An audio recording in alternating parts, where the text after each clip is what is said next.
السلام علیکم دوستو، WR اسلام میں خوش آمدید۔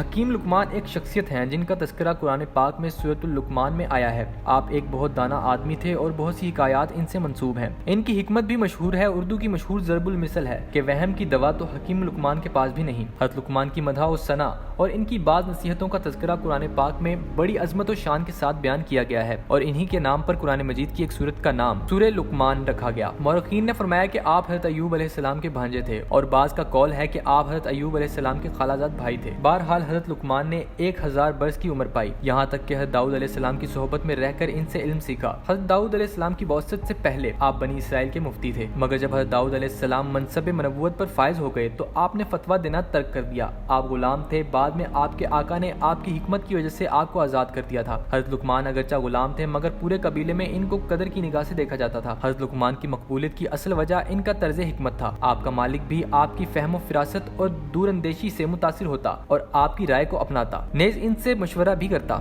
کہتے ہیں کہ آپ کے آقا کے بے شمار غلام تھے، تمام غلام اس کام پر متعین تھے کہ وہ اس امیر کے باغ سے میوے اتار کر لاتے اور مالک کو جمع کرواتے تھے، مگر لقمان کے علاوہ تمام غلام اتارے گئے میوے میں سے خود بھی کھا جاتے تھے، جس سے مالک کو بہت نقصان سے دوچار ہونا پڑتا تھا۔ مالک نے اس میوے کی کمی کے بارے میں جب غلاموں سے دریافت کیا تو انہوں نے کہا کہ یہ تمام مال لقمان حکیم کھا جاتا ہے۔ مالک لقمان پر بہت غصہ ہوا اور خفا ہو کر سزا دینے کا ارادہ کیا۔ لقمان حکیم نے مالک سے کہا کہ ایسا نہیں ہے، بلکہ اگر حقیقت جاننا چاہتے ہیں تو ایک ترکیب کرتے ہیں، وہ یہ کہ ہم تمام غلاموں کو گرم پانی پلایا جائے اور پھر گھوڑوں کے ساتھ ساتھ تیز دوڑایا جائے، صورتحال واضح ہو جائے گی۔ مالک نے ایسا ہی کیا، اس نے تمام غلاموں کو گرم پانی پلانے کے بعد ایک کھلے میدان میں گھوڑوں کے ساتھ ساتھ تیز دوڑنے کو کہا۔ غلام ابھی کچھ ہی دیر دوڑ رہے تھے کہ تمام غلاموں نے قے کر دی اور لقمان کے علاوہ دیگر تمام غلاموں نے قے میں میوے بھی خارج کر دیے، جبکہ لقمان کی قے میں صرف گرم پانی تھا۔ یوں مالک پر حکیم لقمان کی حکمت سے صورتحال اور حقیقت واضح ہو گئی۔ اس طرح مالک اپنے اس غلام پر بہت خوش ہوا اور انعام و کرام سے نوازنے کے علاوہ آپ کو تمام غلاموں پر نگران مقرر کر دیا۔ غلامی کا دور اگرچہ تلخ اور کٹھن ہوتا ہے، مگر حضرت لقمان کی دانش و عقل نے اس میں وہ برکت پیدا کر دی کہ لوگ ان کی مثالیں دیتے تھے۔ ان کی اخلاقی اقدار و گفتار اور کردار کے قصے پورے عرب میں مشہور ہو گئے۔ لوگ دور دور سے مصر میں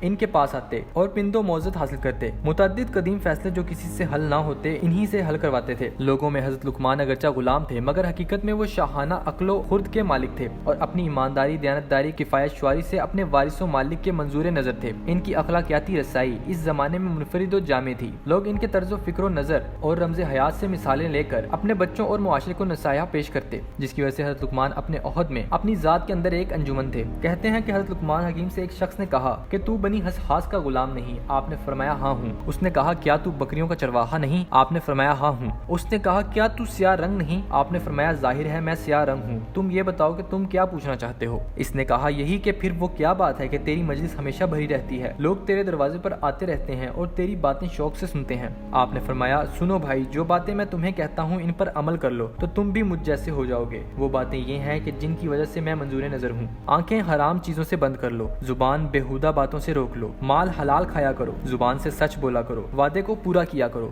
مہمان کی عزت کیا کرو، پڑوسی کا خیال رکھو، بے فائدہ کاموں کو چھوڑ دو۔ یہی وہ باتیں ہیں جن کی وجہ سے میں نے بزرگی پائی ہے۔ دوستو، اس واقعے کو لائک کریں اور کمنٹ کریں اور باقیوں سے بھی شیئر کر دیں تاکہ یہ علمی سلسلہ آگے بڑھتا رہے۔ اللہ نگہبان۔